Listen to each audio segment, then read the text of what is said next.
Hey guys, tonight we delve into a realm of delicate ink trails and razor-sharp swords, discovering why. In the quiet corners of old Japan, samurai warriors chose to spend more time with their brushes than with blades. Imagine it now.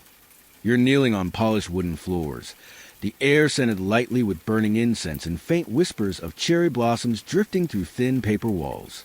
Candlelight flickers gently beside you, casting dancing shadows, as you carefully dip your brush into glossy black ink, watching it glisten like polished obsidian under moonlight. Tonight's journey might seem calm, but mastering these simple brushstrokes require the soul of a warrior. You probably won't survive this without spilling ink on something valuable. So, before you get comfortable, take a moment to like the video and subscribe, but only if you genuinely enjoy what I do here.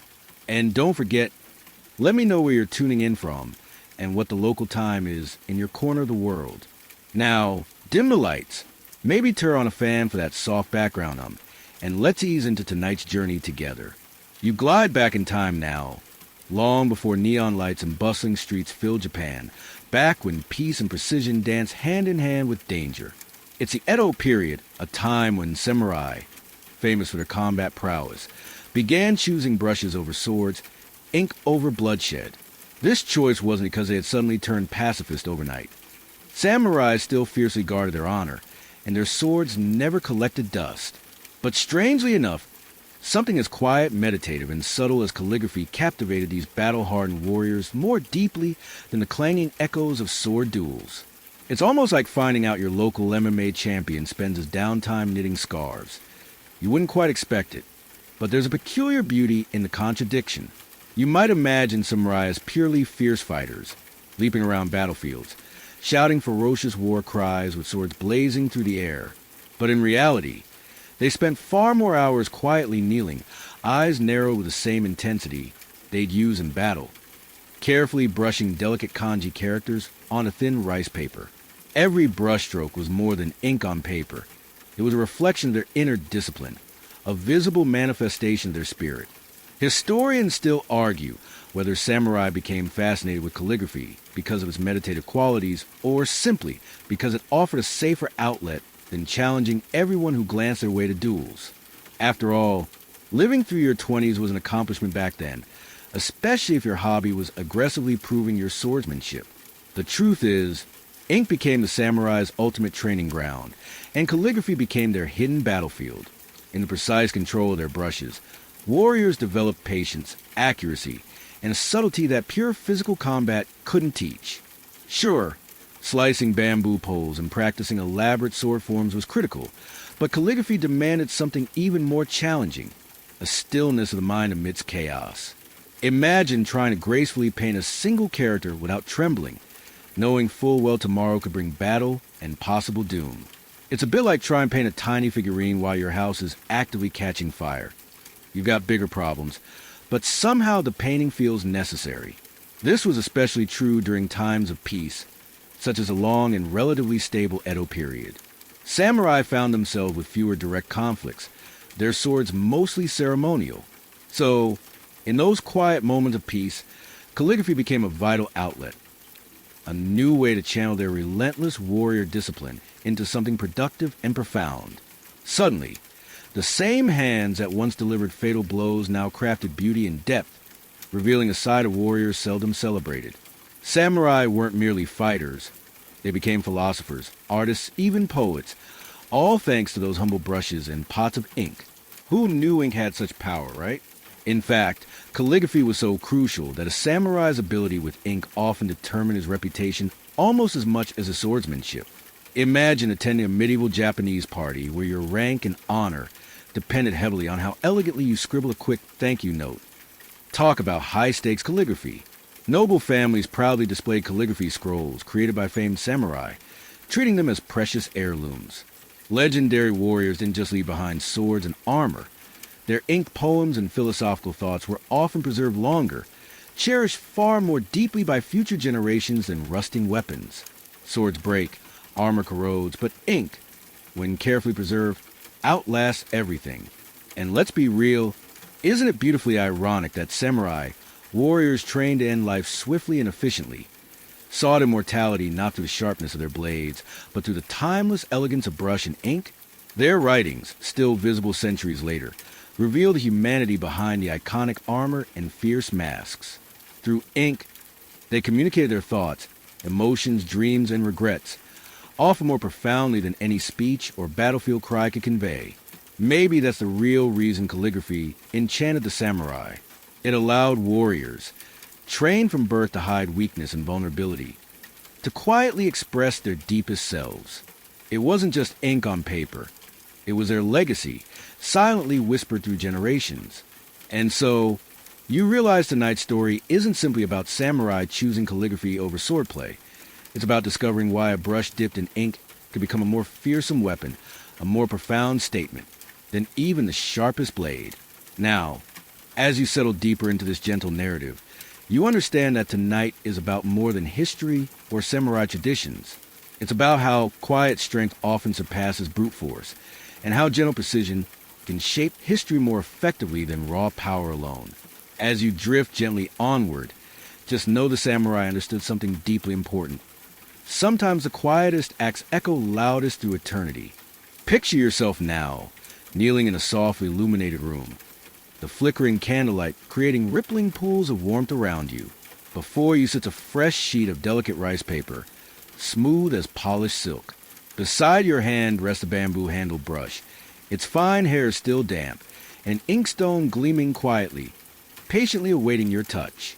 Just as a samurai would carefully assess his blade before battle, you consider the brush, your fingers tracing its elegant curvature.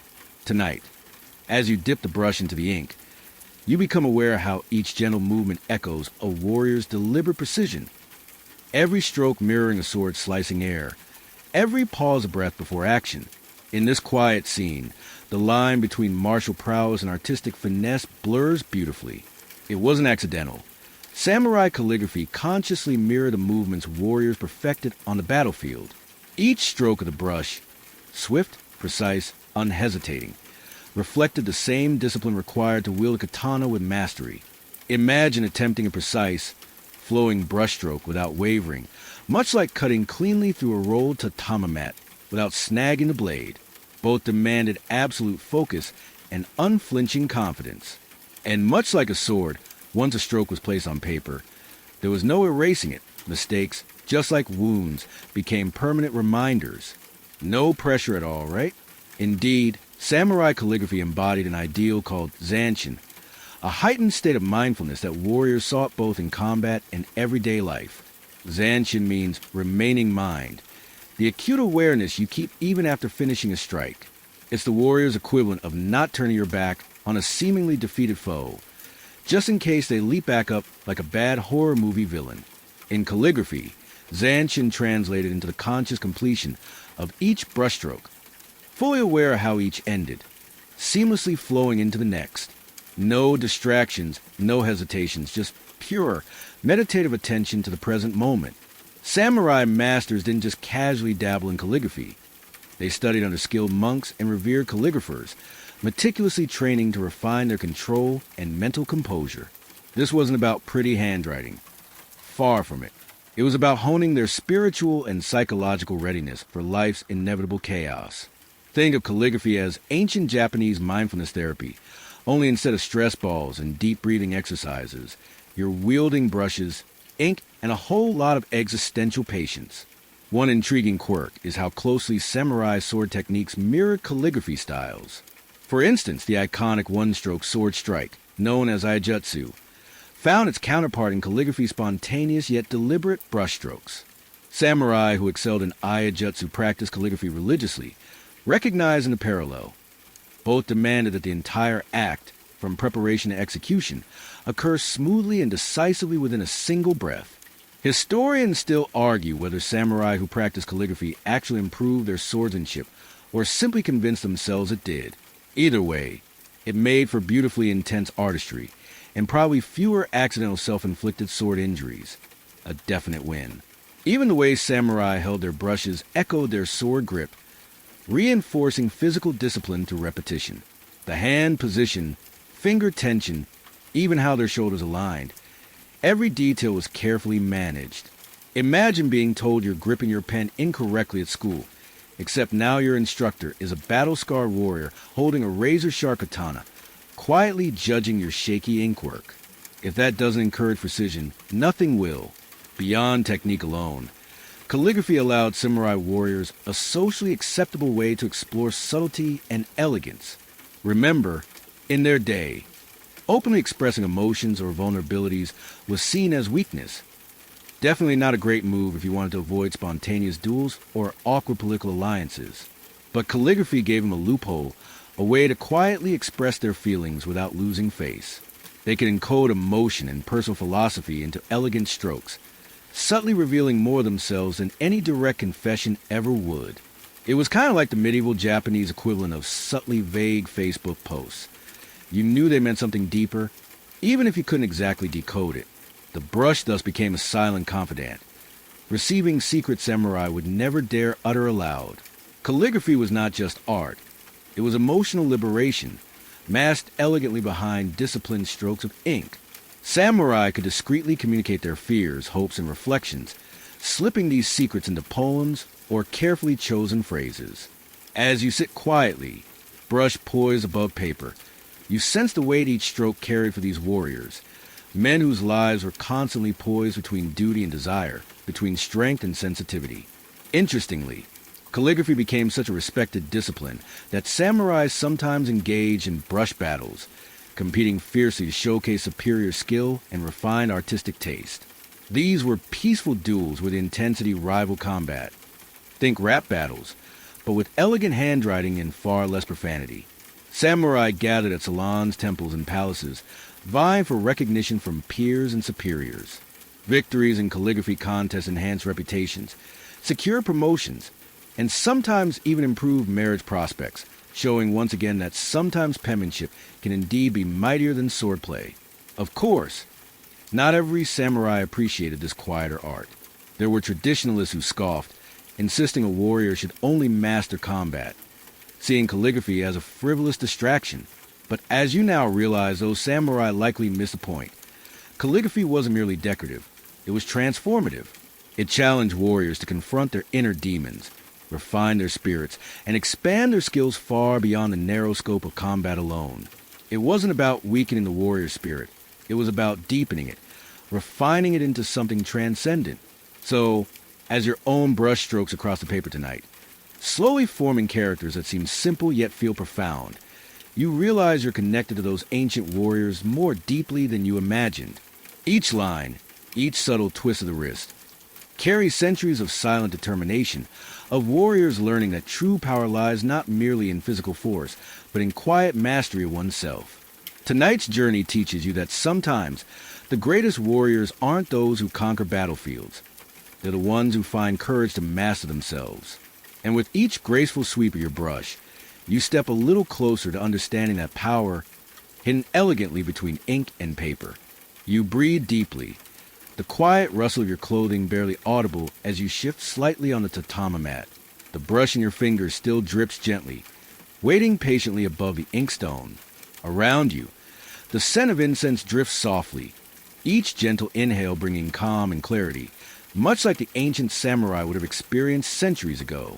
Tonight, as your breath steadies and your focus sharpens, you begin to understand something deeper about the relationship between calligraphy, samurai, and Zen Buddhism.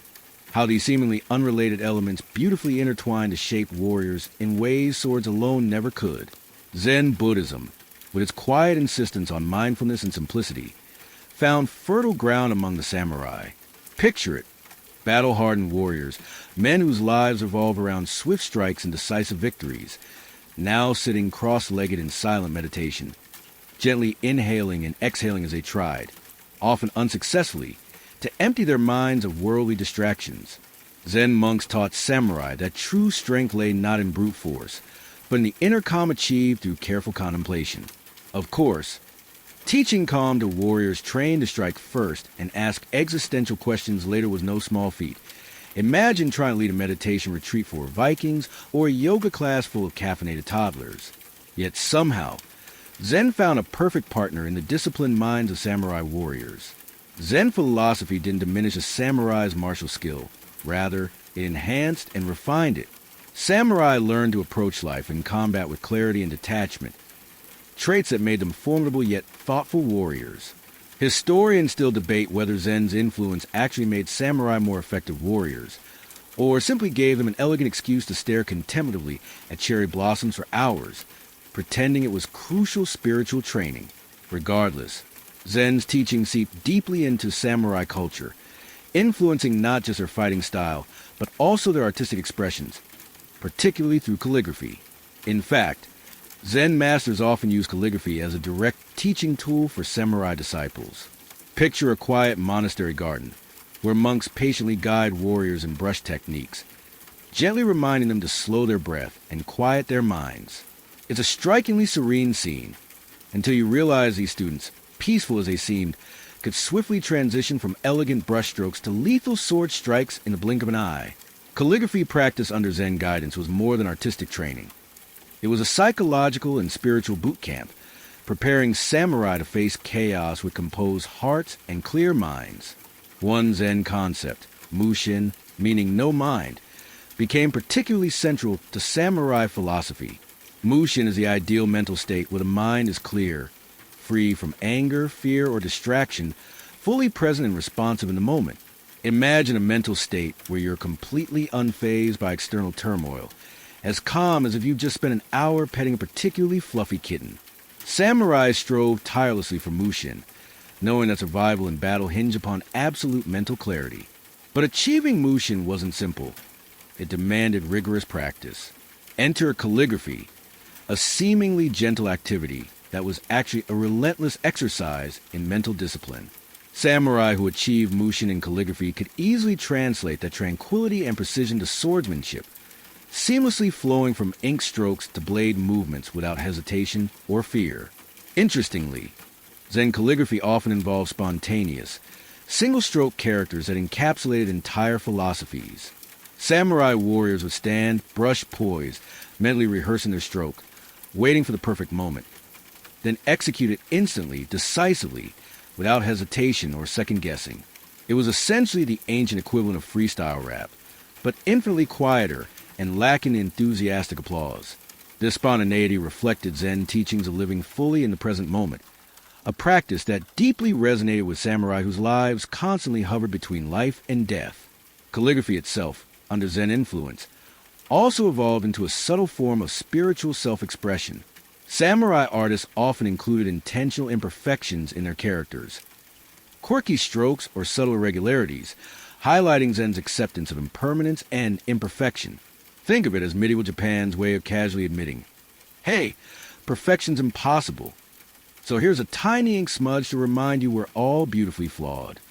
Samurai deeply embraced this humility, recognizing that true mastery wasn't flawless execution, but graceful acceptance of imperfection. Another quirky aspect is that some Zen masters actively discouraged too much practice, warning that excessive striving could corrupt the purity of expression. Samurai were paradoxically encouraged to train obsessively, but remain indifferent to perfection, a confusing balance akin to your gym instructor urging you to lift heavier, but insisting it shouldn't matter whether you get stronger. Samurai lived this paradox daily, continuously training while learning detachment, understanding that true strength came not from relentless striving alone, but from mindful acceptance of imperfection. Zen-inspired calligraphy often became deeply symbolic gifts exchanged among warriors and monks. These ink scrolls were treasured not just as art, but as spiritual talismans embodying profound philosophical truths. A simple scroll bearing a single elegantly brushed character could silently communicate deep mutual respect, spiritual alignment, or quiet encouragement. Samurai valued these scrolls highly. After all, a handwritten Zen scroll was essentially the equivalent of receiving an inspirational quote poster from someone you deeply admire, only considerably more dignified and far less cringe-inducing. The connection between Zen, samurai, and calligraphy thus went beyond mere philosophy. It became a lived experience, a daily practice woven into their very identities. Samurai trained in calligraphy weren't merely seeking artistic accolades. They were internalizing Zen principles that guided every aspect of their lives, from calmness under pressure to graceful acceptance of inevitable flaws. Even today, Viewing these historical scrolls allows us to glimpse not just the disciplined artistry of samurai, but the quiet, profound spirituality underpinning their fierce exterior. Tonight, as you sit quietly, brush poised, you understand why samurai warriors, legendary for their swordsmanship, dedicated far more hours to gentle brushstrokes. They realize what many today still miss. True strength comes not just from physical prowess, but from spiritual depth, quiet reflection, and the ability to embrace life's imperfections. In this quiet room, you too become part of this timeless tradition, learning that strength doesn't always shout. Sometimes, it whispers softly through ink. Your brush hovers gently, a single drop of ink trembling at its tip, ready to fall onto the delicate rice paper beneath your fingertips. Tonight, as the soft whisper your breathing blends seamlessly into the calm atmosphere around you, you begin to perceive something deeper hidden within the simple act of writing, something the samurai understood profoundly. Every stroke you place is more than ink meeting paper. It's an intimate revelation of your true self. Samurai genuinely believed this, that calligraphy didn't merely reflect skill or artistry, but laid bare the innermost workings of their souls. No pressure, right? It wasn't just poetic metaphor. Samurai genuinely believed their brushstrokes revealed the very essence of their character. Historians still argue whether this belief was rooted purely in spiritual philosophy or quietly nurtured by superstition. Either way, it dramatically shaped samurai life. Picture it clearly. A proud warrior kneeling alone at night, carefully tracing kanji by candlelight, convinced each tiny flick and elegant curve subtly betrayed his emotional state, hidden fears, and moral integrity. You might chuckle at this intensity, but remember, samurai lived their lives under intense scrutiny. Their every action judged as a reflection of honor or shame. Compared to social media pressures today, maybe openly visible handwriting anxieties aren't so strange after all. Samurai masters, therefore, obsessively practice calligraphy, not only as artistic expression, but as rigorous self-examination. They scrutinize their brushwork with the seriousness modern doctors might use examining x-rays, seeking evidence of weakness or emotional turbulence. Uneven strokes hinted at distracted minds. Timid ink placement revealed uncertainty, and overly aggressive strokes exposed hidden anger or ambition. This wasn't casual hobby psychology. It was intense self-analysis. If your handwriting was your resume back then, imagine explaining to your samurai lord why your characters looked nervous or passive-aggressive. Good luck with that. But this obsessive introspection had profound benefits, helping samurai warriors achieve clarity and emotional control essential for surviving intense stress. Calligraphy became their psychological training ground, a safe space for openly confronting inner turmoil, without fear of social judgment or dishonor. Warriors regularly use this practice to refine their emotional resilience, shaping their characters, both literally and figuratively, with disciplined ink strokes. Just think, they were essentially conducting ancient therapy sessions, only without couches or overpriced hourly rates. Interestingly, calligraphy became a subtle tool for evaluating samurai's fitness for leadership or important duties. Lords and military commanders closely studied handwriting when choosing trusted retainers, believing brushstrokes revealed hidden truths that verbal promises never could. Samurai promotions and political appointments sometimes hinge more on elegantly composed characters than battlefield exploits. Imagine landing your dream job solely based on how neatly you wrote a grocery list. Talk about nerve-wracking. Yet, samurai willingly accepted this, convinced true honor was best judged not by flashy swordplay, but quiet, steady ink lines. There's even a quirky historical account where a famous daimyo, warlord, meticulously analyzed letters from potential retainers, not for their written words, but purely for handwriting nuances. He reportedly rejected capable warriors solely because their calligraphy seemed hesitant or overly flamboyant, believing such traits reflected poorly disciplined souls. Imagine losing a major job opportunity because your handwriting felt slightly melodramatic or overly enthusiastic. It gives an entirely new meaning to the phrase, being judged by appearances. This intense connection between brushstrokes and soul sparked fascinating scholarly debates over the centuries. Zen philosophers often argued passionately about whether one's inner state truly influenced handwriting, or whether such beliefs were merely psychological tricks samurai imposed upon themselves. This scholarly debate still unresolved, remains a quiet testament to the profound influence calligraphy had on samurai life. Were samurai actually revealing their deepest selves through ink, or simply convincing themselves they did? The answer, like most great historical mysteries, probably lies somewhere between profound philosophy and wonderfully elaborate self-delusion. Further enriching this intriguing tradition was a practice known as Hitsuzendo, or the way of Zen through the brush. Hitsuzendo masters taught that spontaneous brushstrokes, done without conscious intent or overthinking, reveal deeper truths than carefully planned scripts. Samurai embracing Hitsuzendo didn't try to consciously perfect their strokes. They let them flow naturally, believing spontaneity revealed their subconscious truth. Think of it as ancient Japan's artistic version of improv theater, minus the awkward laughter or unexpected audience participation. Samurai often displayed their most spontaneous calligraphy proudly in their homes, temples, or workplaces, reminders of Zen teachings on impermanence and authenticity. These ink scrolls weren't merely decorative. They were deeply personal snapshots of moments when warriors let down their mental guards, revealing raw glimpses of their inner selves. You might find it odd to imagine fiercely proud warriors hanging their psychological selfies openly for all to see. But remember, to samurai, vulnerability wasn't weakness if embraced consciously. It became their quiet strength. One especially quirky samurai tradition involved warriors gifting rivals or allies spontaneously drawn Zen calligraphy, often cryptic phrases or minimalist brushstrokes, as subtle psychological tests or messages. The receiver's reaction revealed their spiritual depth, humility, or pride, subtly influencing alliances and rivalries without a single word spoken aloud. Imagine receiving a vague ink stroke as a gift and realizing it's actually an elaborate psychological assessment disguised as minimalist art. Welcome to Samurai Era diplomacy, complex, subtle, and elegantly cryptic. Tonight, as you gently place your own brush down, observing your quietly drying strokes, you sense this ancient wisdom echoed in your own ink patterns. Are your lines steady, bold, hesitant, whimsical? Perhaps, if samurai beliefs hold true, these quiet strokes whisper your hidden truths, your anxieties, your peace, your subtle hopes. Like those warriors long past, you too have quietly revealed yourself through ink, sharing truths you might never openly speak.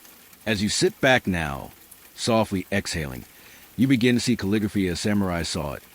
Not merely art, but a profound reflection of who you truly are beneath surface appearances. Samurai understood deeply.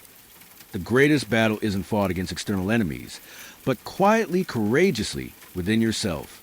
Tonight, in these gentle, ink-dipped moments, you've glimpsed that quiet battlefield, where every stroke reveals challenges and quietly transforms your soul. You're still kneeling softly on that quiet tatami mat, the gentle warmth from flickering candles caressing your skin, casting soft shadows across your workspace. Your breathing is slowed, matching the calm rhythm of a room filled with ink-scented silence. Each brushstroke you place tonight echoes softly in your heart. Steady, deliberate, careful, just as samurai warriors trained their minds to calligraphy, preparing for something far more challenging than elegant handwriting. They were preparing for chaos itself.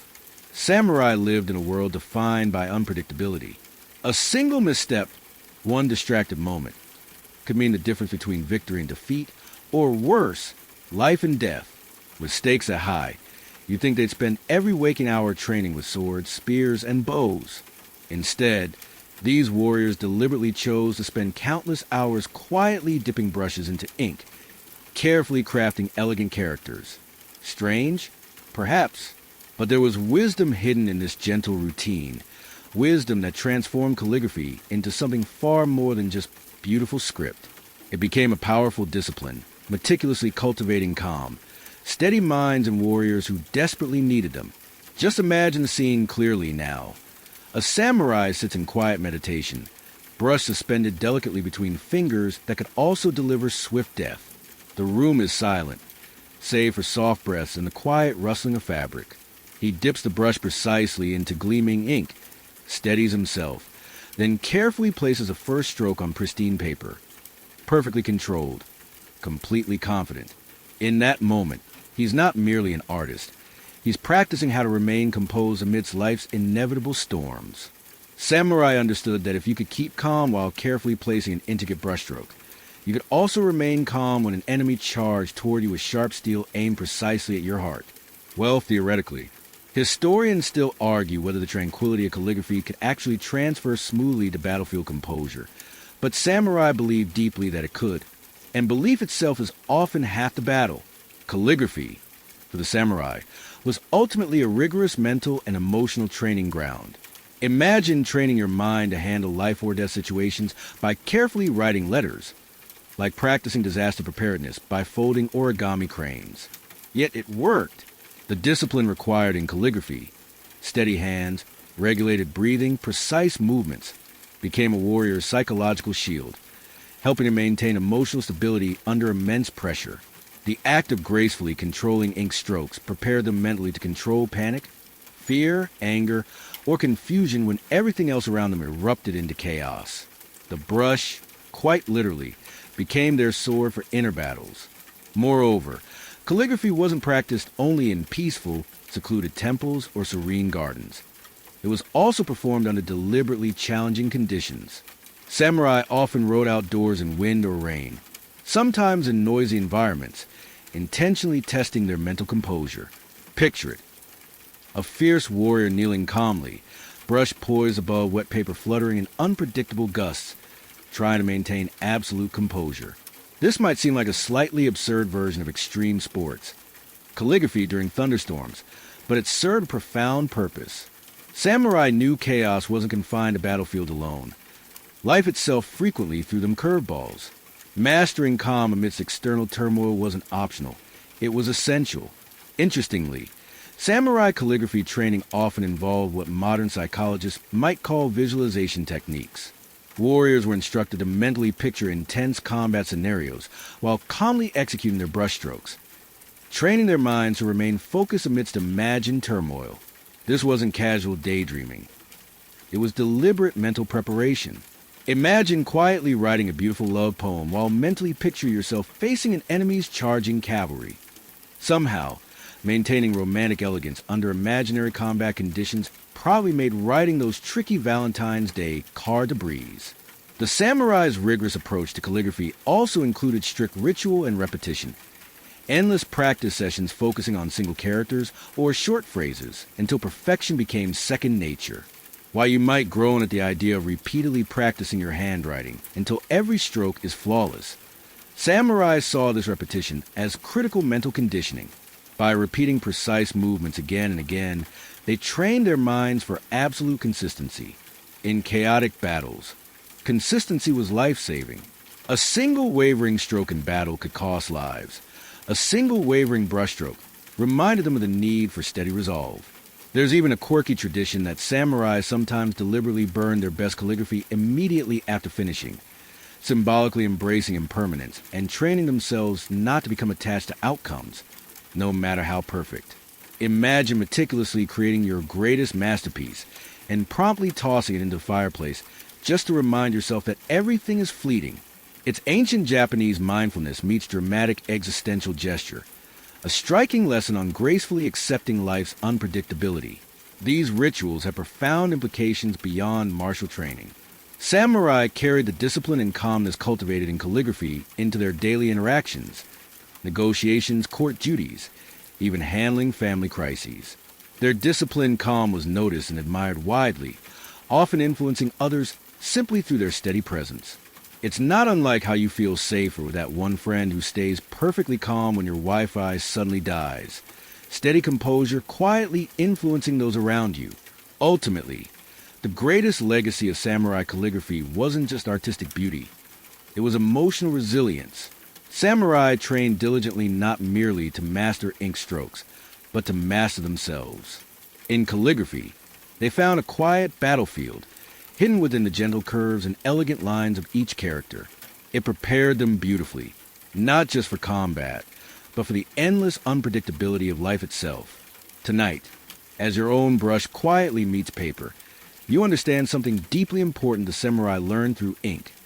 That true mastery isn't only found in external skill, but in cultivating a peaceful heart and steady mind amidst chaos.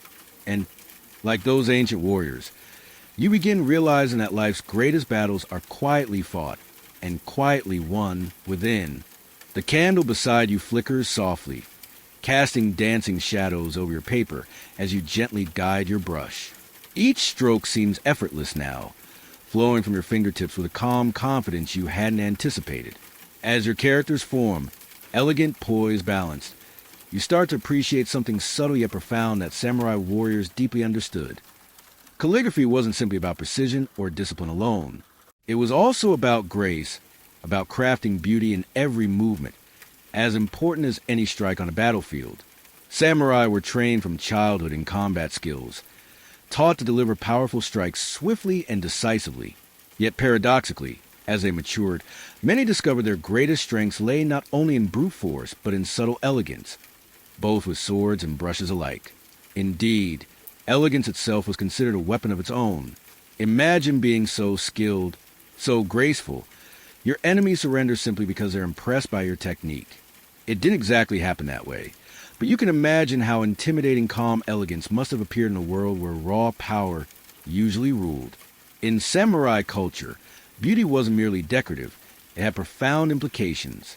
Beautifully executed calligraphy symbolized deep internal harmony and absolute control, traits warriors prized highly. To samurai, a beautifully written kanji wasn't just ink on paper. It was proof of disciplined harmony between mind, body, and spirit. A warrior who could maintain elegance and composure, even in simple brushstrokes, demonstrated a rare inner strength. Strength that enemies recognized and allies respected. In other words, beauty itself became a subtle but powerful weapon, silently communicating superiority without a single threatening gesture. It's essentially the ancient Japanese equivalent of a politely worded but terrifyingly effective LinkedIn profile. Interestingly, this notion of beauty in martial tradition even extended to samurai armor and weapons. Samurai armor wasn't merely practical. It was crafted meticulously to be visually striking and aesthetically pleasing. Historians still argue whether this elaborate ornamentation was intended purely to intimidate enemies, impress allies, or perhaps just make samurai feel extremely stylish while charging into battle. Whatever the reason, elegance became woven into every aspect of samurai life, from armor to calligraphy, each reinforcing the other. Beauty was never frivolous. It was always intentional, always purposeful. This intentional elegance deeply influenced samurai calligraphy styles, notably in the graceful flow of strokes known as sasho or cursive style. In sasho, characters are written rapidly, fluidly, often merging together into poetic motion. Watching sasho calligraphy unfold is like seeing a dancer glide across a stage, every motion deliberate, flowing seamlessly into the next without hesitation. Samurai admired sasho immensely, not merely for its artistic value, but because mastering such graceful fluidity required absolute mental clarity and physical control. A single moment's hesitation ruined the elegance completely, much like a hesitant dance step or an awkwardly timed joke ruining an otherwise perfect evening. Samurai who excelled in elegant calligraphy became highly esteemed, their reputation enhanced significantly by their skill. They weren't simply respected artists. They were seen as warriors who transcended mere physical prowess, achieving a kind of holistic excellence others admired deeply. Samurai proudly displayed their calligraphy as proof of their refinement, subtly asserting their superiority in ways swords alone never could. Imagine casually hosting a dinner party where your elegant handwriting discreetly informs guests that you could also defeat them easily in combat. Ancient Japan clearly understood passive-aggressive superiority long before social media made it trendy.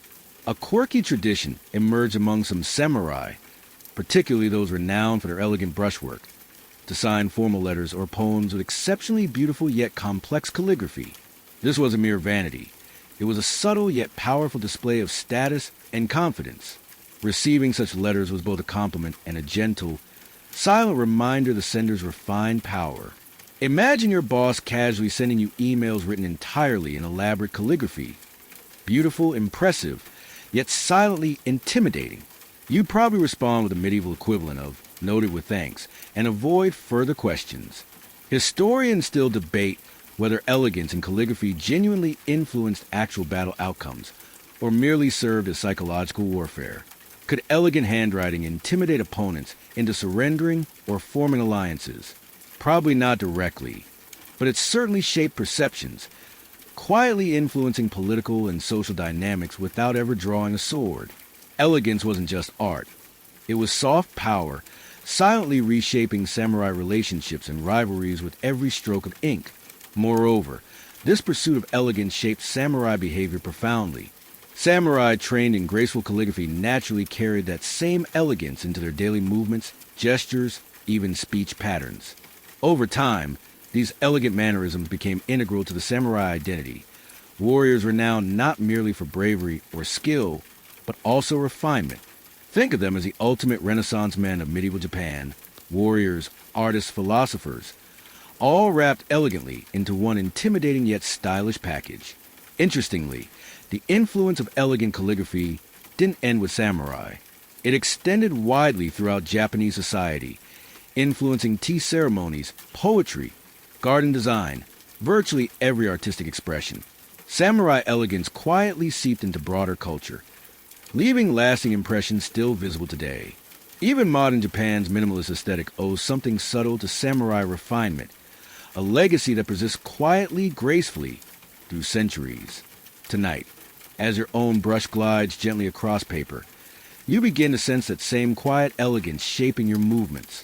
Perhaps you notice your breathing steadied, your movements deliberate yet relaxed. Perhaps you realize true strength doesn't always shout. It whispers quietly, elegantly. And just like those ancient warriors, tonight you discovered something powerful hidden in gentle ink strokes, that sometimes elegance is itself a formidable weapon, quietly reshaping reality with each graceful movement. As you slowly exhale now, placing your brush aside, you realize tonight's lesson isn't merely historical, it's personal. Samurai calligraphy wasn't only about artistry or skill. It was a quiet revolution, teaching warriors, and perhaps tonight, teaching you that true mastery combines strength with grace, power with elegance, and sometimes the quietest strokes, carefully placed in gentle silence, speak loudest of all. The candle beside you flickers once again, briefly illuminating the fresh characters you've inked onto delicate paper. Your hand pauses instinctively, sensing something hidden, perhaps something secretive lingering quietly in these strokes. Tonight, as your brush dances gently through the silence, you begin to glimpse the fascinating, almost playful world of samurai calligraphy, a world where ink was not merely elegant or disciplined, but also intriguingly cryptic. Samurai didn't always write purely to express beauty or philosophical ideals. Sometimes, they used their brushwork to craft secret messages, subtly encoding diplomacy, espionage, and quiet humor within inked lines. Imagine now a scene long ago, a samurai carefully crafting a seemingly innocent scroll, his brush steady and deliberate. On the surface, the kanji appears straightforward, perhaps a poem about cherry blossoms or moonlit nights. Yet hidden subtly within each stroke, he embeds secret meanings, messages intended solely for careful eyes trained to decode hidden nuance. Historians still argue whether these secretive ink techniques were simply clever pastimes or deliberate espionage tools. But one thing's clear. Samurai took a peculiar delight in cleverly veiled communication. Think medieval Japan's version of subtle texting abbreviations or playful emojis, except with far more elegance and significantly less eye-rolling. Samurai masters developed sophisticated techniques for encoding secret messages in calligraphy. One common approach involves subtly altering standard characters to represent hidden meanings, often political or strategic. A tiny, intentional stroke variation could dramatically change a character's interpretation, revealing quiet alliances, veiled threats, or discreet warnings. Imagine casually handing someone a beautifully scripted poem, smiling innocently, while secretly informing them you're aware of their recent political intrigues. Talk about quietly savage historical shade. Another quirky method involved visually arranging kanji to convey hidden messages vertically, horizontally, or diagonally, embedded invisibly within standard poetic compositions. Samurai calligraphers excelled at crafting poems that appeared innocuous yet secretly contained coded diplomatic statements or discreet espionage instructions. If you've ever tried subtly telling someone at a family gathering that it's time to leave without directly saying it, imagine doing this using beautifully composed, publicly displayed poetry. Samurai diplomacy at its finest, equal parts clever and mildly infuriating. Remarkably, some samurai calligraphy contained hidden humor or playful jabs at rivals or political opponents, coded critiques disguised as elegant art. It's oddly reassuring to imagine ancient warriors amusing themselves by secretly roasting each other through subtle ink strokes. Think passive-aggressive emails disguised as motivational quotes, ancient Japan style. Samurai clearly understood that quiet wit and elegance could deliver sharper blows than blunt insults ever could. Samurai warriors also used secret calligraphy to test loyalty or intellect. Noble families or high-ranking samurai sometimes sent intentionally cryptic letters or invitations, deliberately embedding subtle errors or strange characters. The recipient's response, whether they spotted hidden mistakes or discreet meanings, quietly revealed their intelligence, attentiveness, and reliability. Imagine receiving a beautifully handwritten party invitation that's secretly testing whether you're observant enough to be trusted. A medieval Japanese equivalent of receiving job interview riddles disguised as casual conversation. Even more intriguing was the practice of embedding secret codes within seemingly decorative ink scrolls, often used as diplomatic gifts. Samurai lords frequently exchanged beautifully calligraphed scrolls during diplomatic visits, each carefully examined by both sender and recipient. Sometimes, these scrolls carried hidden diplomatic signals, expressions of trust, veiled threats, or carefully coded offers of alliances, silently embedded within artistic strokes. Picture receiving an elaborate piece of art as a gift, only to realize it subtly contains coded instructions or warnings. Diplomatic drama clearly existed long before leaked emails and clandestine meetings became the norm. Some historians speculate samurai even used secret calligraphy to discreetly pass messages during wartime, embedding coded military strategies or troop movements within poetic compositions or elegant invitations. Imagine enemy spies carefully examining intercepted letters, oblivious that seemingly innocent references to spring blossoms actually detailed secret military operations. Samurai espionage, cleverly hidden behind gentle ink strokes. Ancient Japan's elegant response to invisible ink or modern-day encrypted messaging. Yet samurai's secret messaging wasn't always serious or strategic. Sometimes it was purely playful. Warriors occasionally exchanged humorous coded notes, cleverly disguising gentle teasing or friendly jests within elegantly brushed kanji. Samurai friendships frequently included good-natured roasting delivered through subtle calligraphy, because even fierce warriors appreciated quiet humor and cleverly disguised jokes. It's comforting to know that even hardened samurai enjoyed ancient equivalents of memes, subtly roasting each other while maintaining elegant dignity. Interestingly, samurai also used calligraphy as a secretive method of flirtation or discreetly expressing romantic interest. Hidden romantic messages were frequently woven into poetic scrolls or subtly embedded in seemingly innocent letters, quietly testing romantic reciprocation without openly risking embarrassment. Imagine carefully handing someone elegant calligraphy that secretly asks if they'd like to be more than friends. Far more elegant and anxiety-inducing than a casual text message. Tonight, as your brush gently completes its final stroke, you begin to sense hidden possibilities quietly embedded within your own calligraphy. Perhaps, like ancient samurai, you've unintentionally embedded secret meanings, subtle emotions, or quiet humor into your ink strokes. Perhaps, centuries later, historians will debate whether your calligraphy tonight was deliberately cryptic or simply elegant artistry.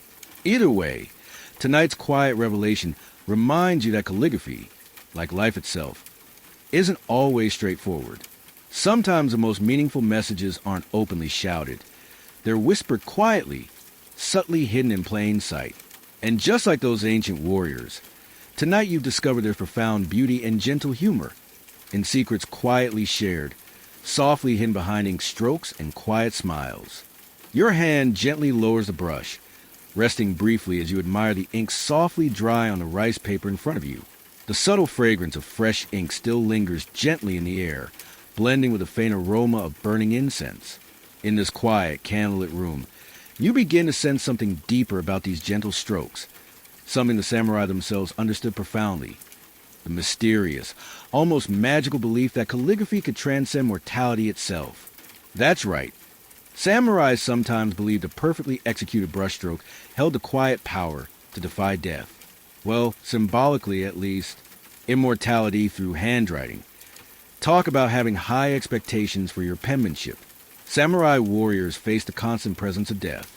Battlefields were harsh, life expectancy uncertain, and honor often demanded embracing death willingly. Yet, paradoxically, these fierce warriors believed passionately in leaving behind something lasting, something timeless.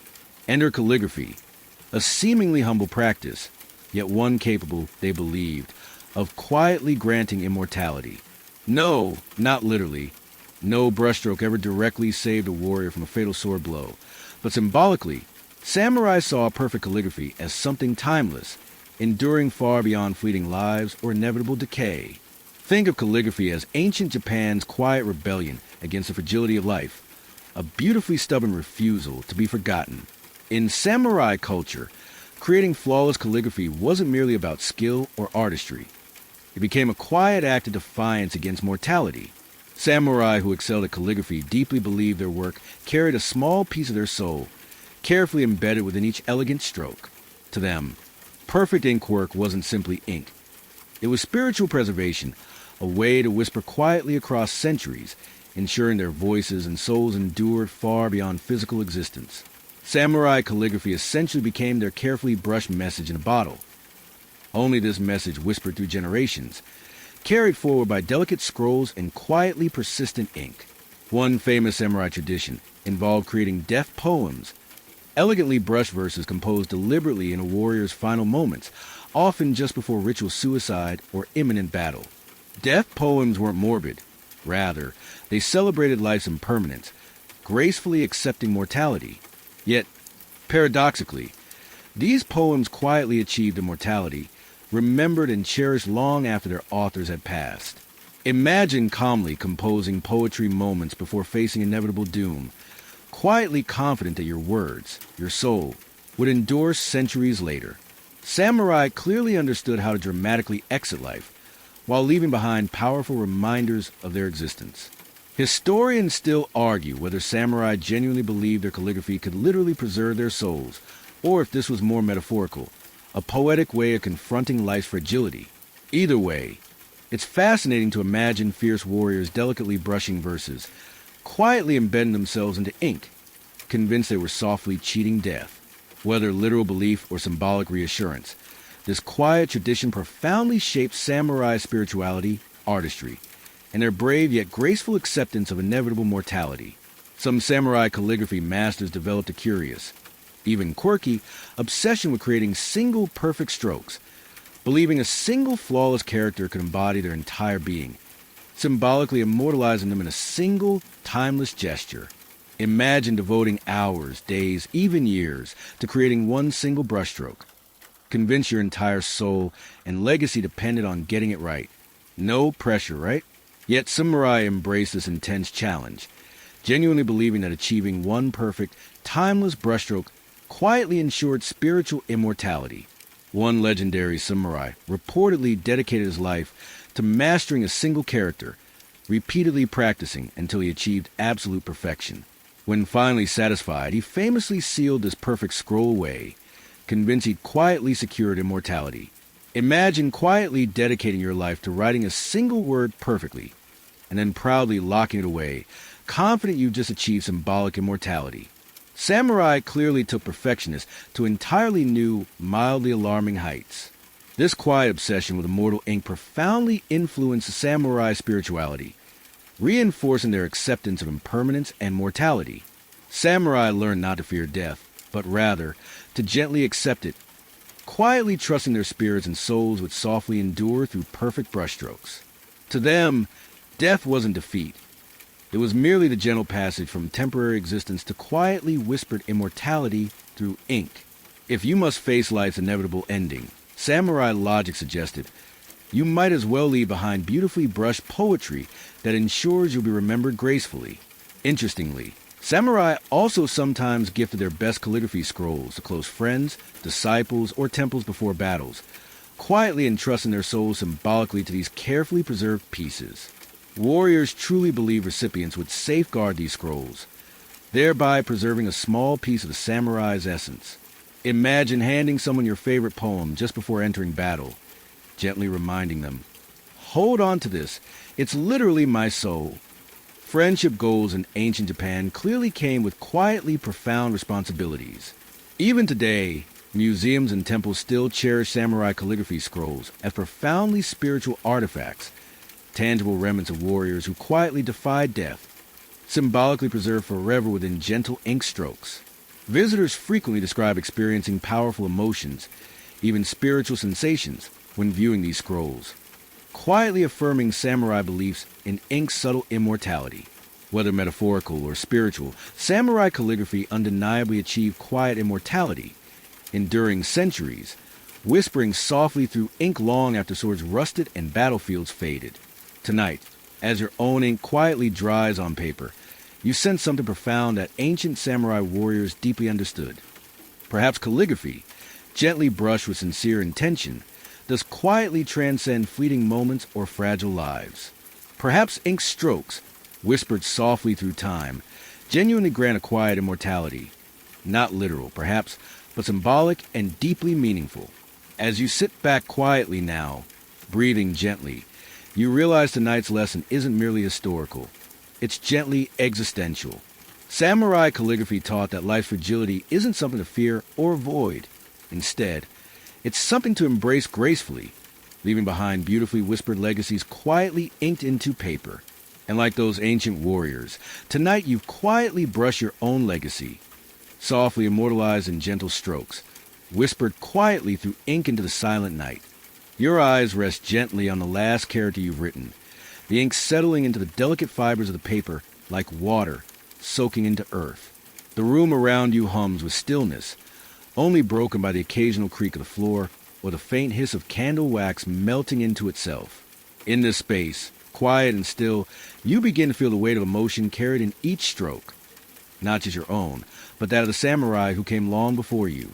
Because while calligraphy for them was about discipline and elegance, it was also about something much more human: expression, vulnerability, heart. And perhaps nowhere was that more poignantly revealed than in the letters samurai wrote from the battlefield. Yes, letters. For all the armor and swords and strict stoicism, samurai were prolific writers, especially when they were far from home. Battlefields were not just places of blood and steel, but places where emotion ran deep. Uncertainty, longing, grief, hope. And in those fleeting, often quiet moments between battles, many samurai sat down and wrote. Letters to wives, parents, children, letters to friends, mentors, and lords. Sometimes farewell letters. And many of these were written in their own flowing, elegant calligraphy, gentle strokes born from trembling hands. What's remarkable is how deeply personal these writings were, especially for a class of warriors trained from childhood to suppress emotion. The stereotype of the stoic, unshakable samurai cracks wide open when you read one of these battlefield letters. They wrote of fear, of aching loneliness, of dreams they fear would never be realized, and all of it expressed through the very same strokes they'd once practiced with rigid posture and measured breath. Ink, it turns out, offered a safe space to let the armor fall away. One well-preserved letter from a mid-level samurai during the Sengoku period reads like a whispered confession. He writes to his younger brother, "When I hear the wind, I think of our garden at home. There is no wind here, only the rustle of flags and the cries of dying men. But still I write, because perhaps through this brush I can return, if only for a moment. There is no mention of glory, no boasting, no blood. Just longing, just home." Historians still argue whether these emotional battlefield writings were meant to be private confessions or quietly noble displays of duty and legacy. Some believe samurai knew their letters might be read aloud to families or preserved by temples, and so they composed them with deliberate grace, shaping their legacy through their last written words. Others argue they were simply human expressions, unfiltered, raw, and written in moments of solitude. Either way, these writings give us an unparalleled glimpse into the hearts of warriors, and how calligraphy became a bridge between war and humanity. The visual elegance of the characters stands in stark contrast to the rawness of the content. Flowing, masterful kanji describing bloodied fields, frostbitten fingers, or the sound of a comrade's last breath. There's something hauntingly beautiful about that. And it wasn't just the words that mattered. It was how they were written. A letter hurriedly scribbled before dawn, with uneven strokes and rushed spacing, tells you more about the writer's state of mind than the words ever could. A perfectly composed farewell poem, brushed in clear, balanced form, might suggest a warrior who had accepted death and found peace within it. One quirky practice some samurai adopted was tucking small, personal calligraphy scrolls into their armor before battle. These weren't tactical maps or orders. They were poems, prayers, or letters, often written in their own hand. They believed that if they died, these scrolls would serve as spiritual offerings or messages to their families. Imagine heading into life or death combat with your most vulnerable thoughts folded neatly against your chest. It's like going into war with your heart literally written on your sleeve, only it's kanji and silk instead of emojis and denim. There are even rare cases of samurai who compose entire battlefield diaries, written with elegant brushwork despite the chaos around them. One scroll details the daily routine of a warrior stationed in the north, recording not just military updates, but his dreams. Dreams of warm rice, of seeing his daughter again, of finishing the scroll he started a year earlier. These entries weren't grand or heroic. They were tender, even mundane. And yet they tell us more about the soul of the samurai than any battlefield victory ever could. These battlefield writings also served a practical purpose. They preserved the memory of those who fell. After battle, fellow warriors or surviving family members would often collect letters, poems, or calligraphy left behind. These were kept in temples or passed down through generations, not only as memorials, but as silent echoes of the person who once held the brush. One samurai's death poem might be read by his great-grandson a century later, each stroke a whisper from the past. Talk about haunting family heirlooms. Modern scholars sometimes use these letters to study not just the psychology of the samurai, but their brush techniques under duress. In one famous case, a samurai's final note, composed moments before committing seppuku, was analyzed for tremors in the line work, signs of physical or emotional instability. And yet, the characters were clean, balanced, and fluid. He had spent his life training for grace under pressure, and in his final act, he proved it one last time with ink. Tonight, as you softly trace your brush over the paper, you understand now why calligraphy wasn't just a discipline. It was a lifeline, a warrior's truth, laid bare in gentle curves and sharp angles. You feel the weight of their words, not just in what was said, but in how it was written. Calligraphy became the only language they could trust when swords failed and voices were drowned by war. So you sit a little longer now, letting the ink dry, letting your breath slow. You're not just writing. You're reaching back through time, connecting to warriors who whispered their hopes into ink, who carved out fragments of immortality with nothing more than a brush. And in doing so, you realize they didn't write because they were samurai. They wrote because they were human. The night deepens. The flame of your candle leans gently as it bows into the weight of the hour, casting long shadows over your ink-stained paper. You stretch your fingers, flexing the slight ache in your knuckles, just as a samurai might have after hours of writing beneath a paper lantern in a quiet chamber. And tonight, you begin to understand another quiet truth buried in the brushstrokes. How calligraphy didn't merely reveal personal truths or emotional echoes, but quietly influenced power, strategy, and the politics of an entire era. In the refined, whisper-soft world of shoguns and samurai courts, the brush was sometimes sharper than any sword. While we often picture the samurai as solitary warriors or battlefield commanders, many held administrative roles as well. These weren't just side gigs. They were essential to the functioning of the feudal order.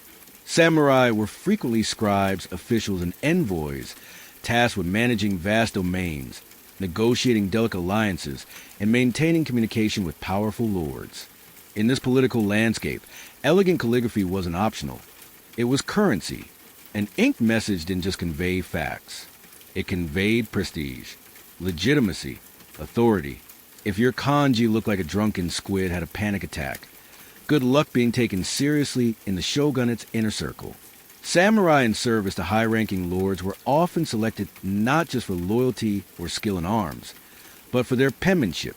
Beautiful brushwork signaled a cultured, disciplined mind. Qualities essential for navigating the layered, often treacherous world of court politics. One subtle flick of the wrist could determine whether your message was seen as respectful, threatening, or dismissive. If emojis today can make or break a text tone, imagine the pressure when a single misplaced brushstroke could suggest insult instead of honor. The stakes? Let's just say a misread scroll in the 17th century might cost you more than just your group chat privileges. And this wasn't a world where you could text a quick apology or send a follow-up scroll saying, "Sorry, autocorrect." The first impression mattered. In fact, entire careers rose and fell on how a message looked, not just what it said. Historians still debate whether the infamous fall of a minor noble house in the 1600s was due in part to a poorly timed scroll sent with sloppily written kanji. The content was fine, but the style? Harsh, aggressive, and written without the elegant spacing expected of someone in their rank. The result? Political isolation. The lesson? Always proofread. Always. Samurai calligraphy wasn't just judged on legibility. It was interpreted like a tone of voice. A forceful, bold hand suggested authority and clarity. A light, poetic brush hinted at sensitivity. Perhaps even deference. An uneven or messy script might raise suspicions about your mental state or reliability. In a culture where everyone was watching for weakness or deception, even your handwriting could betray you. Imagine an entire system of government quietly shaped by how confidently its officials moved a brush across paper. Bureaucracy has never looked so aesthetically intimidating. The shogunate itself, the centralized military government, relied heavily on carefully composed documentation. Edicts, promotions, tax records, marriage approvals, trade agreements, even military commands all flowed to the carefully inked scrolls of calligraphically adept samurai. These documents had to reflect the dignity of the regime. Inconsistent strokes or sloppiness in official writing weren't just embarrassing. They were potentially destabilizing. If the shogun's orders looked like they'd been scrawled by a distracted schoolchild, what confidence could his retainers have in his leadership? To maintain this high standard, many shogunate officials trained under calligraphy masters or Zen monks, often for years. Some daimyo, feudal lords, even required their top advisors to maintain strict calligraphy regimens, writing set text repeatedly each morning as a form of mental discipline and political readiness. It was believed that a clear brush meant a clear mind, and a clear mind made better decisions. If you've ever rewritten a to-do list just to feel in control again, congratulations! You've stumbled onto a 400-year-old samurai executive strategy. One particularly quirky tradition emerged during the Edo period, where samurai lords would send elaborate calligraphy scrolls as part of diplomatic overtures or ceremonial gift exchanges. These weren't simple messages. They were complex statements of political intent. The quality of the paper, the brush technique, even the layout of the characters all silently communicated rank, respect, or dominance. Receiving a scroll in exquisite gyosho, semi-cursive style, might be read as a gesture of noble camaraderie. Receiving one in sloppily inked kaisho block script, that could be taken as a calculated insult. You'd better respond carefully, or start reinforcing your castle walls. Historians still uncover scrolls and letters from these exchanges, analyzing them not just for content, but for a political nuance hidden in the flow of ink. One famously delicate scroll, sent by a Kyoto official to a rival clan, is believed to have de-escalated an entire military standoff. The brushwork was masterfully restrained, the phrasing just vague enough to allow face-saving interpretation. No warriors were dispatched, just a scroll, perfectly written, that let everyone walk away with dignity intact. That's power, the kind that doesn't shout but whispers. Calligraphy also served as a subtle method of inclusion or exclusion. Invitations to court functions, poetry salons, or elite banquets were sometimes delivered in hand-brush form, with nuances in the ink signaling how welcome or unwelcome you really were. Imagine getting an invitation with slightly sloppy kanji, while your rivals look like a work of art. That's courtly politics at its pettiest and most poetic tonight. As you finish your latest set of characters, you begin to understand how much was said in silence, how deeply political the elegance of ink could become. The samurai didn't just write to express. They wrote to maneuver, to declare, to negotiate. Their brushes wielded power not unlike their swords, clean, deliberate, and potentially devastating. So as you roll up your practice sheet tonight and set your brush aside, you can almost imagine a pair of watching eyes behind a silk screen, quietly judging your spacing, your pressure, your restraint. And in that moment, you realize something profound. The most powerful tools don't always shine or clash in battle. Sometimes they glide silently across paper, shaping legacies, sealing fates, and deciding futures with every careful stroke. The ink on your page has dried into soft, matte black, a quiet shadow of your intention, frozen forever on paper. You gently unroll it and examine the strokes. They are clean, confident, and just a little flawed. But somehow, that feels fitting. Tonight, as the silence grows deeper and the candle burns lower, we reach a more complicated part of our journey. A question scholars, historians, and romantics still ask today. Did the samurai lose something when they embraced the brush more than the blade? Because here's the truth. As samurai culture evolved to the peaceful Edo period, 1603 to 1868, many warriors found themselves writing far more than fighting.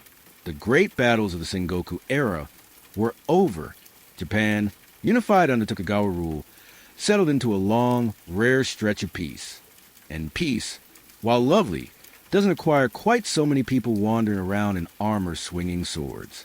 Suddenly, the skills that once defined a samurai, swordplay, tactics, physical ferocity, were no longer immediately useful. And so, more and more, the brush replaced the blade. Calligraphy, poetry, administrative duties, and scholarly pursuits became the new battlefield of the samurai class. And while these pursuits brought refinement, culture, and emotional depth to warrior life, they also sparked a quiet crisis.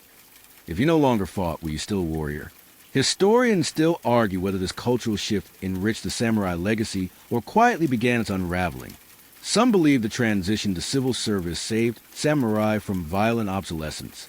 Others argue it diluted their core identity, replacing action with aestheticism, honor with hobbies. It's not hard to imagine the internal conflict. A young samurai, trained from childhood in kenjutsu, mastering breath control, perfecting lethal strikes, suddenly finds himself seated in a well-lit room, transcribing tax records with his best calligraphy brush. His sword, still polished, still revered, gathers dust behind him. And though his strokes are beautiful, a quiet voice asks, "Is this what I was born to do?" It's like spending years training to be an astronaut, only to end up organizing moon-themed spreadsheets in a climate-controlled office. That's not to say samurai completely lost their martial edge. Many continue to train daily, preserving swordsmanship in strict schools and sparring rituals. But the reality was undeniable. Their world had changed. Peace rendered many of their original skills obsolete. In this vacuum, calligraphy and other refined arts fill the gap, not just as hobbies, but as cultural survival mechanisms. The samurai didn't stop being warriors. They redefined what it meant to fight. Their new enemies weren't rival clans, but inner restlessness, boredom, and the creeping anxiety of irrelevance. Some samurai embraced the shift wholeheartedly. They saw no contradiction in being both warrior and scholar. In fact, many believe that mastering the arts made them more complete.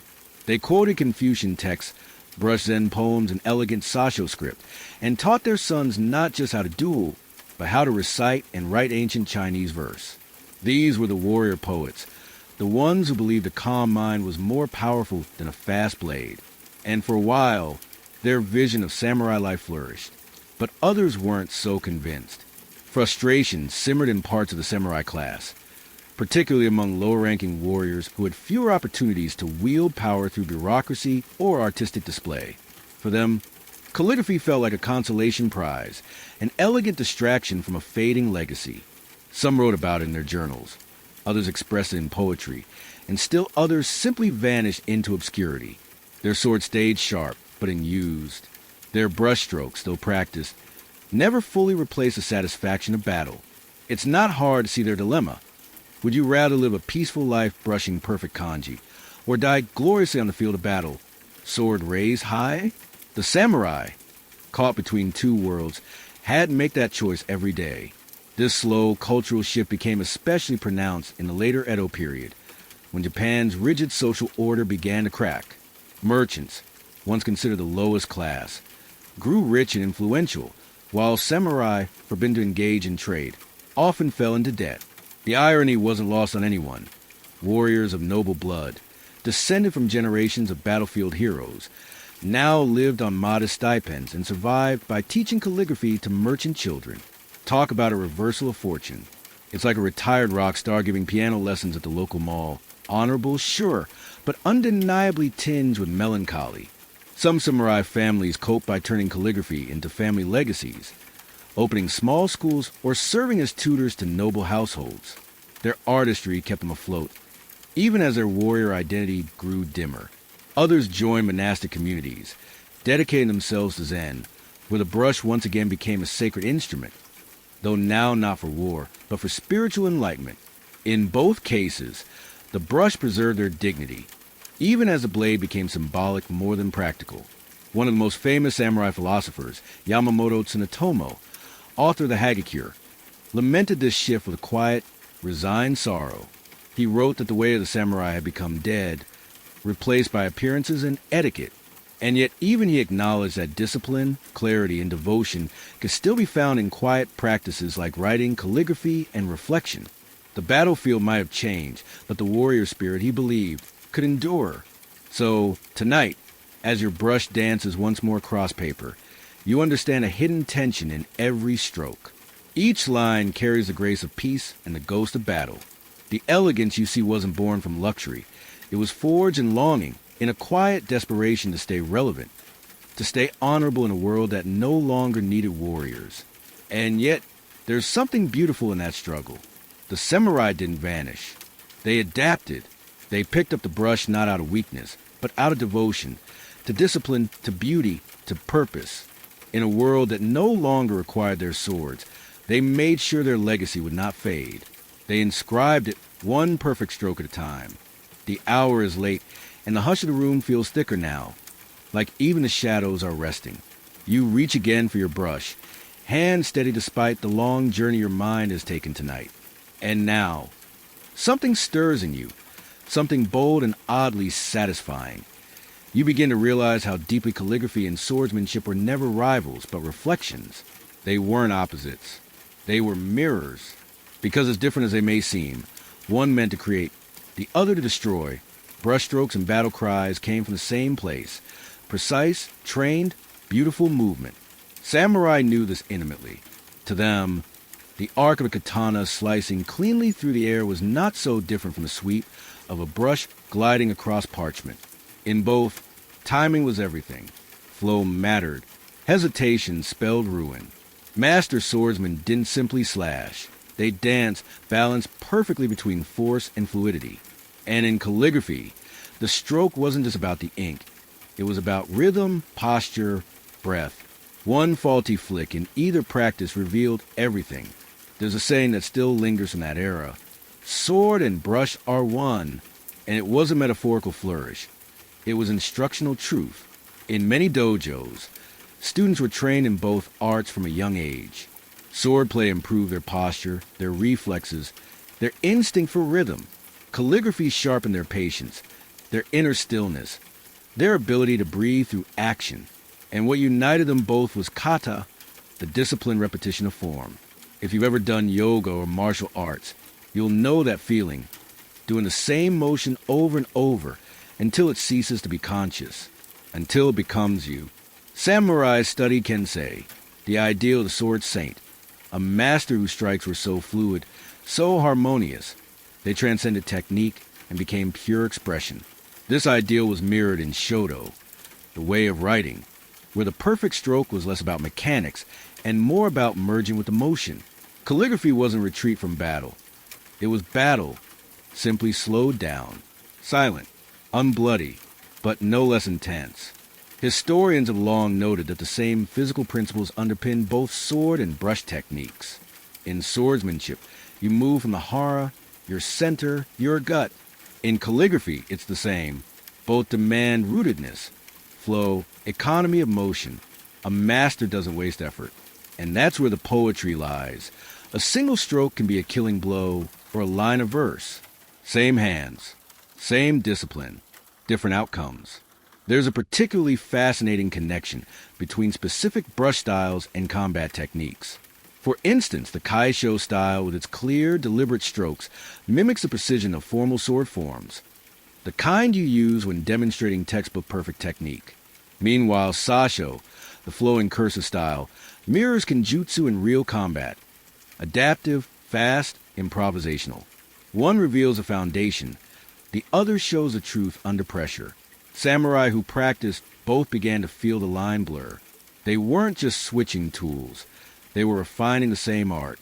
One quirky tale speaks of a legendary swordsman who practiced his swing each morning by writing a full scroll of poetry in Sasho style, then switching immediately to slicing bamboo with the same fluid wrist motion. He claimed the transition was seamless, that his sword strikes felt more poetic after writing, and his writing felt more cutting after striking. Scholars still argue whether this was poetic nonsense or an actual form of muscle training. Either way, it's the kind of humble brag only a samurai could pull off. Another curious example.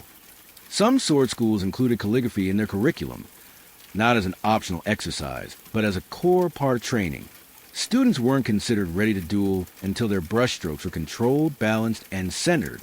It was believed that poor calligraphy revealed emotional instability or lack of breath control, flaws that would be fatal with a blade in hand.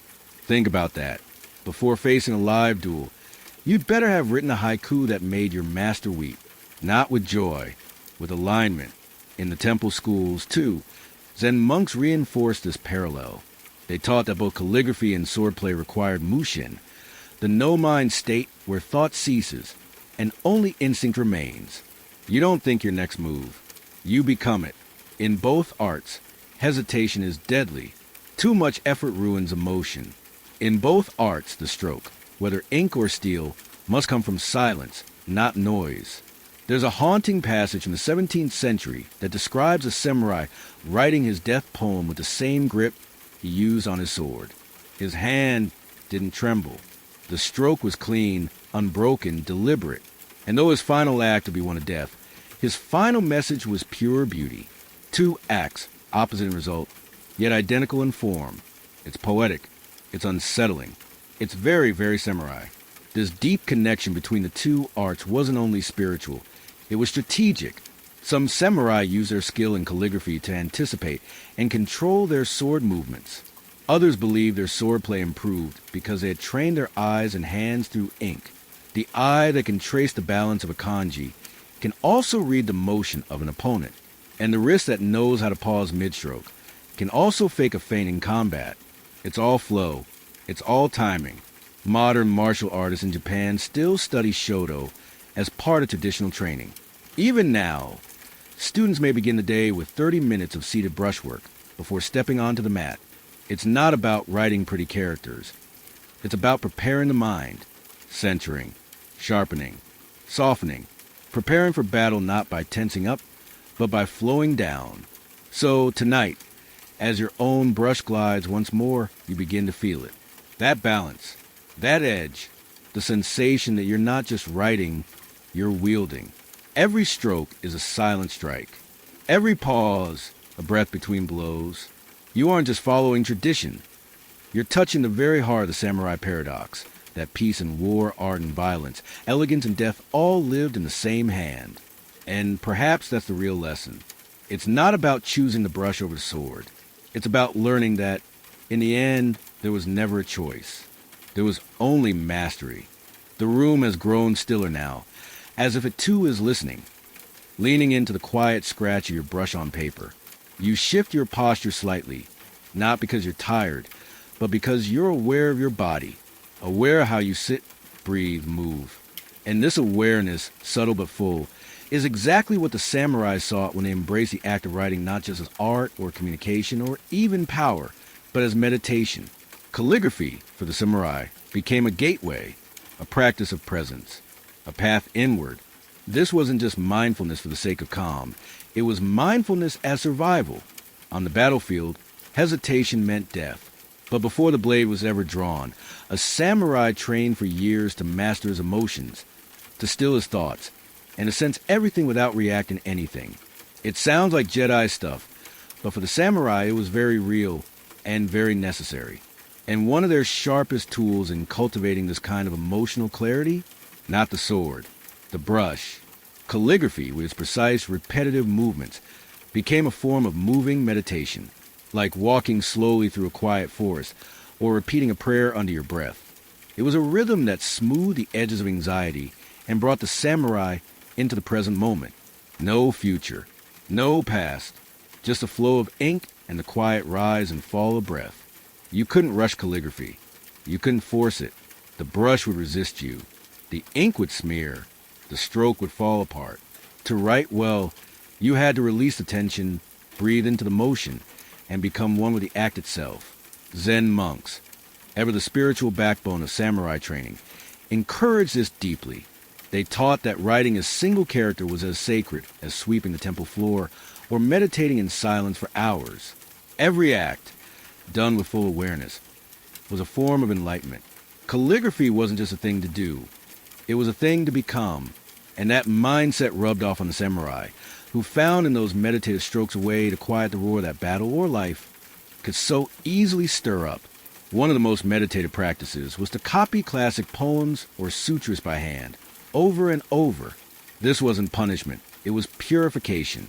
The act of repeating sacred or meaningful texts until they became muscle memory was both spiritual exercise and emotional grounding. And for the samurai, who lived constantly on the edge of unpredictability, this grounded repetition became a lifeline. You couldn't always control the world, but you could control the stroke of your brush. One line, then the next, then the next. It might seem slow, boring even, but think about it. In a world where your next meal, your next battle, your next breath could all come with uncertainty or danger, having a small daily ritual, a single scroll to copy, a brief phrase to inscribe, gave you something stable, something still. Even today, therapists talk about the calming power of repetitive motion. Whether it's knitting, sweeping, painting, or yes, calligraphy, it soothes the nervous system. Samurai figured this out centuries ago, long before the term nervous system ever showed up in a textbook. And it wasn't just about reducing anxiety. Calligraphy also served as a mirror. As you wrote, your state of mind showed itself on the page. Angry? The strokes would be jagged, rushed. Distracted? Your spacing would falter. At peace? Your lines would breathe. Over time, samurai uses feedback as a kind of internal check-in. The brush didn't lie. They could track their mental and emotional progress by studying their calligraphy, just as a warrior might study his sword technique. If the blade was an external reflection of skill, the brush was an internal reflection of self. One particularly fascinating ritual among samurai involved writing the same character 100 times in a single sitting. Often the character for patience, nin, heart, kokoro, or emptiness, mu. These weren't chosen randomly. Each held deep meaning, not just spiritually, but tactically. A warrior who mastered nin could endure insult without reaction, a skill just as valuable as any strike. One who internalized mu could face death without fear, because he understood impermanence. Each stroke wasn't just ink, it was intention, it was training, it was transformation. And then there were the silent calligraphy sessions.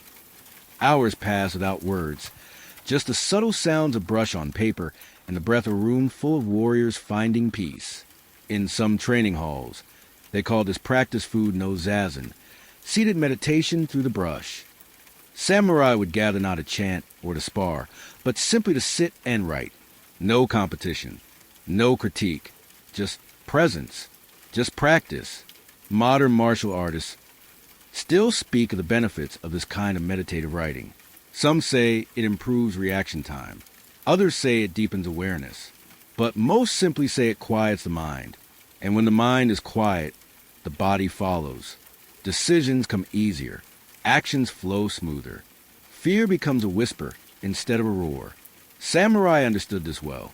Their goal wasn't to become emotionless, but to become unshaken, to feel without flinching, to move without panic, to see clearly even in chaos. And calligraphy was their training ground for all of it. Tonight, as your brush makes another gentle arc across the page, you begin to feel that same calm. The world beyond this room softens. Your heartbeat slows. There is no future, no past, just a line, just a stroke, just now. And whether you're writing a poem, a single word, or simply making marks for the sake of movement, you're practicing something ancient, something sacred, something utterly necessary. Because in a world that moves too fast, that demands reaction over reflection, calligraphy still invites you to pause, to breathe, to become, just as it once did for the samurai. The flame beside you dips, its light soft and golden, casting long shadows that stretch across your table like brushstrokes made of silence. You stretch your fingers, but you don't rush. There's no urgency here, only the steady rhythm of your breath and the gentle pull of ink against paper. And now, in the calm quiet of this deep night, we meet the giants, the masters, the samurai whose calligraphy became not just personal practice or inner meditation, but legend, whose inked characters became more famous in their swordplay, more enduring than the battles they fought. These were the men who proved, once and for all, that ink could outshine steel. Take Miyamoto Musashi, for instance. You've likely heard of him, Japan's most famous swordsman, undefeated in over 60 duels, a man whose name still stirs awe in martial arts circles centuries later. But beyond the myth of his double-bladed technique and his famous Book of Five Rings, Musashi was also an accomplished calligrapher and painter. His brushwork is bold, raw, and deceptively simple. Historians often note that his strokes seem to explode off the page, much like his fighting style. One of his most famous calligraphy pieces is a scroll bearing the character Ken, meaning sword.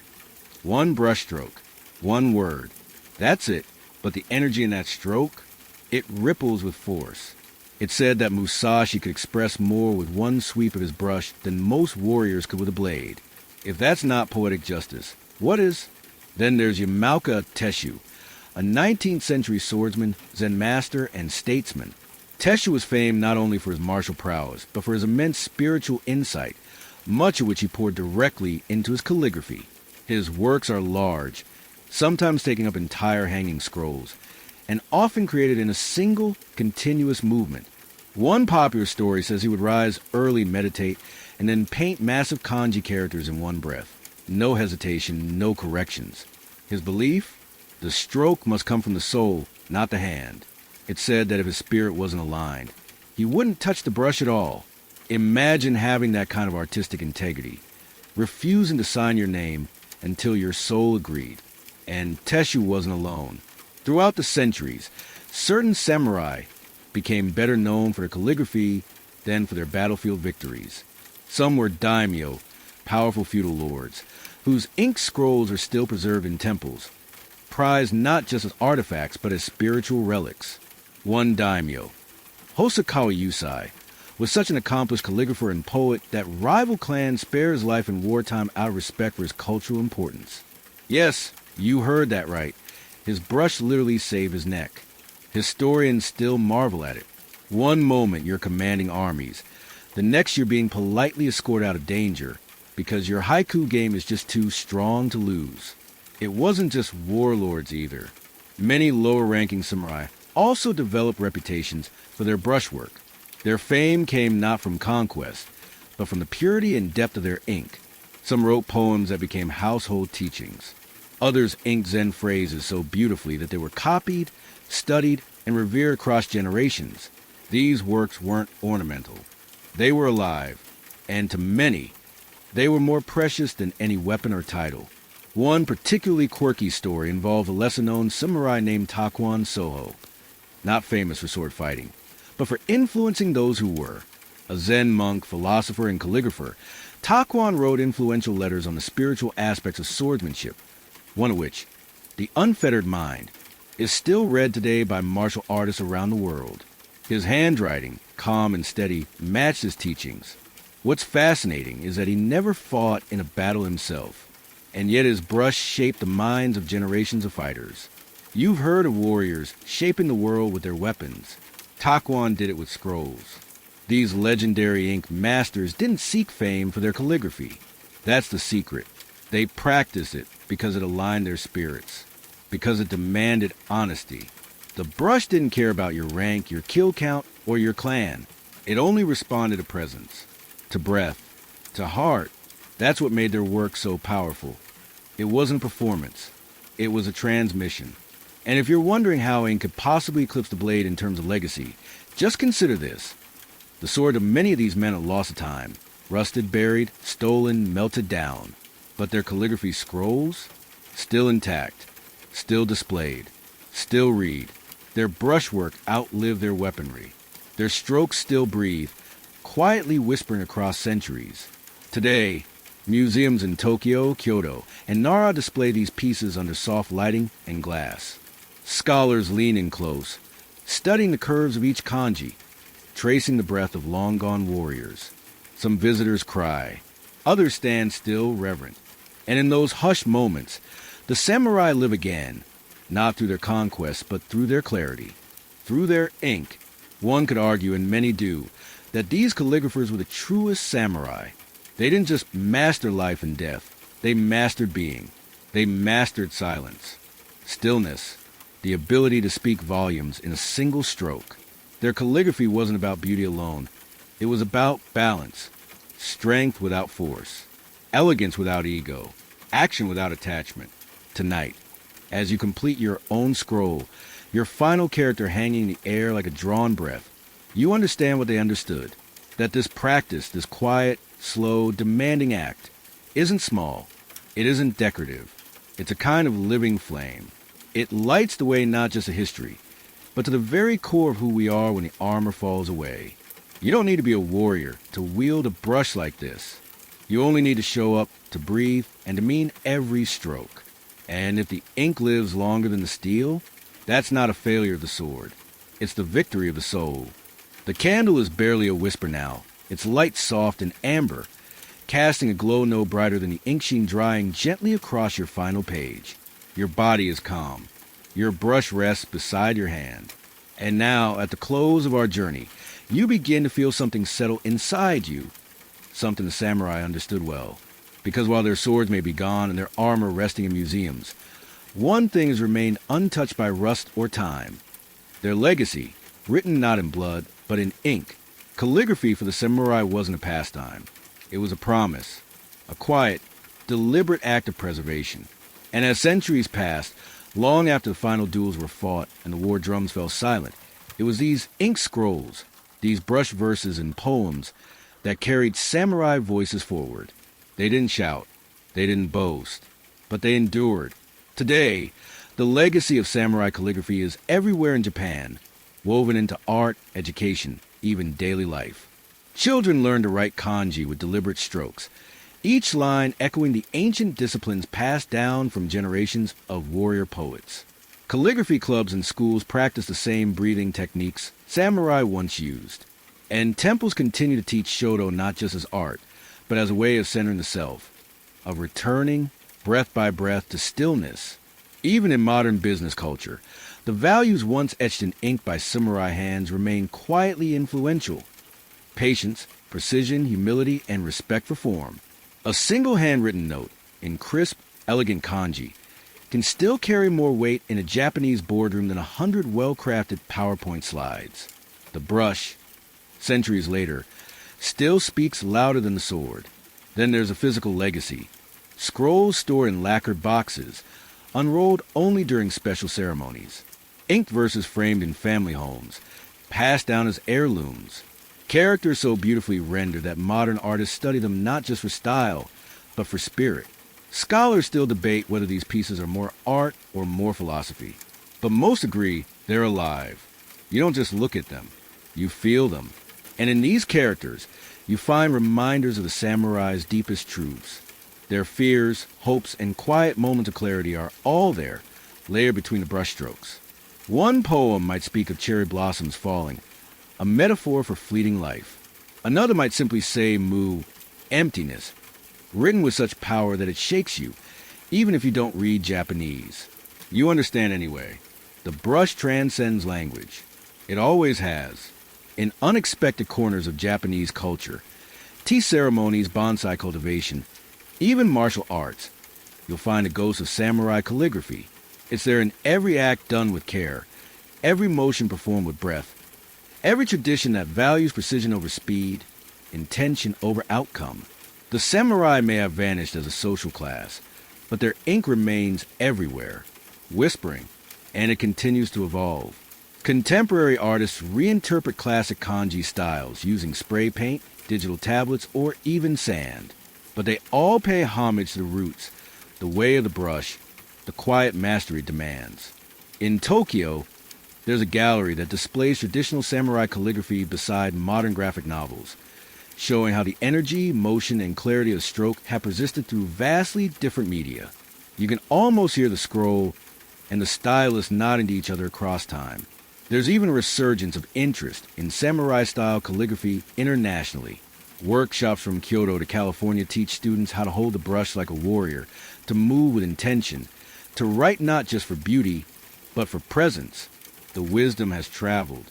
The ink has crossed oceans. You can now find someone in New York or Melbourne or Nairobi brushing a single kanji character in silence, unaware that they're part of a lineage that once trained under falling cherry blossoms and strict Zen masters. And tonight, so are you. You followed the trail from sword to scroll, through blood and beauty, through discipline and doubt. You met warriors who found peace not on the battlefield, but on the blank page. You've learned that calligraphy wasn't just about letters. It was about living, about pausing, about listening. The brush became their guide, their mirror, their quietest companion. So now, as the last stroke dries, you understand something profound. The ink didn't just reserve the samurai. It became them. And maybe, just maybe, it becomes a little part of you too. Now, just let it all settle. Let the stories, the swordplay, the soft rhythm of brush and breath melt gently into the quiet space around you.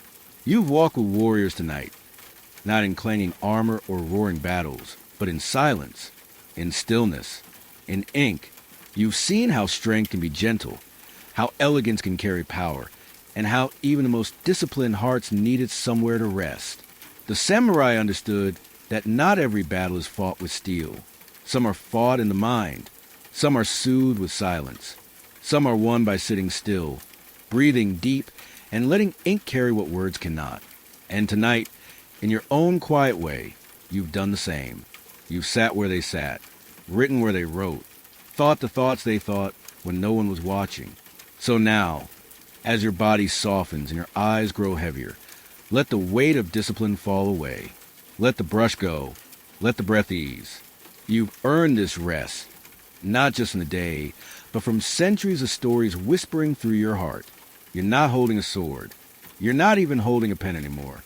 You're holding a little piece of history, and it's holding you right back, wrapping you gently in scrolls of wisdom, in strokes of peace, in quiet echoes of those who found beauty in the stillness.